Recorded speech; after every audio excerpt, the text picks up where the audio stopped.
प्रश्न है, 3 अंकों वाली एक संख्या में सैकड़े के स्थान वाला अंक इकाई के स्थान वाले अंक का दुगुना है। देखो 3 अंकों की संख्या कैसे होती है, फिर उसके सभी अंकों का योग 18 है, उसके अंकों को उलट दिया जाए तो वह संख्या 396 कम हो जाती है। तदनुसार उस संख्या के सैकड़े वाले अंक और दहाई वाले अंक में अंतर कितना है ये बताना है। 3 अंकों वाली संख्या में 3 अंकों की संख्या कैसे होगी, मैंने लिखा 100a plus 10b plus c। जैसे कोई संख्या होती है नॉर्मली मैंने लिखी 345, तो उसको हम कैसे लिखते हैं 300 प्लस 40 प्लस 5, क्योंकि इकाई का अंक तो 5 है तो दाई पे कितना होगा 40 और सैकड़ा पे 300, क्योंकि इसको 300 बोलेंगे, 345 बोलेंगे। ठीक है, तो ये तो 300 के लिए हुआ, ये 40 के लिए और ये 5 के लिए। तो सैकड़ा वाले अंक में हम क्या करेंगे 100 से गुणा करेंगे, दाई वाले अंक में 10 से गुणा करेंगे और इकाई वाले अंक में 1 से गुणा किया जाता है ऐसे।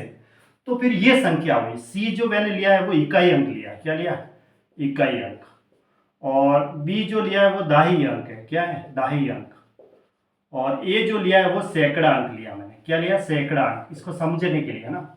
ये 100a तो वह संख्या बन गई हमारी ये 100a plus 10b plus c।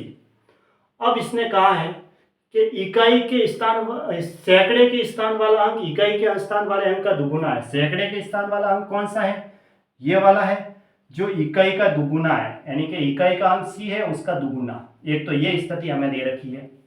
फिर इसने कहा कि उनके सभी अंकों का योग, ये तीनों अंक है ना ए बी सी, इन अंकों का योग हमें दे रखा है a प्लस बी प्लस सी 18। एक स्थिति हमें ये दे रखी है, ठीक है। फिर यदि उसके अंकों को उलट दिया जाए, अब अंकों को उलट देते हैं, ठीक है। अंकों को उल्टेंगे तो बीच वाली संख्या तो बीच में ही रहेगी, लेकिन 5 सैकड़ा की जगह आ जाएगा और 3 5 की जगह चला जाएगा। तो अंकों को उलटने पर है ना, उलटने पर क्या संख्या बनेगी 100c हो जाएगी, और a है वो c की जगह चला जाएगा और ये 10 भी ऐसा कैसा रहेगा, ऐसे ये संख्या बन जाएगी उलटने पर। वह संख्या 396 कम हो जाती है।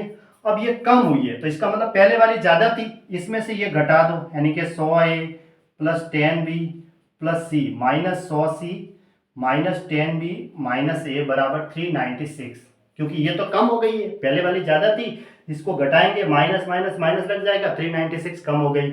तो 100a में से देखो a घट गया तो 99a, और ये प्लस 10b से माइनस 10b कट गया 100c,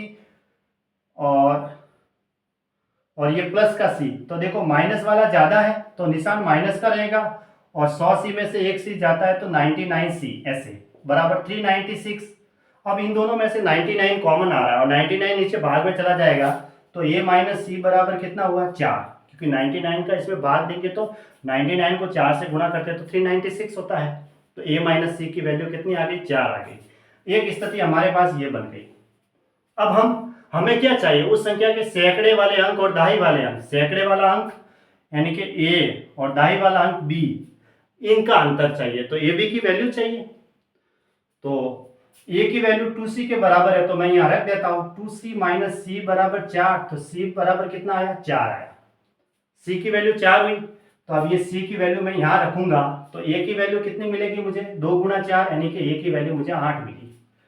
अब देखो a की वैल्यू तो 8 है और c की वैल्यू 4 है, तो 8 और 4 12 हो गए, 12 हो गए तो 12 उधर जाएगा, तो b की वैल्यू फिर कितनी मिलेगी मुझे, देखो 8 प्लस b प्लस 4 बराबर 18, तो मुझे इस यहां से b की वैल्यू मिली 6।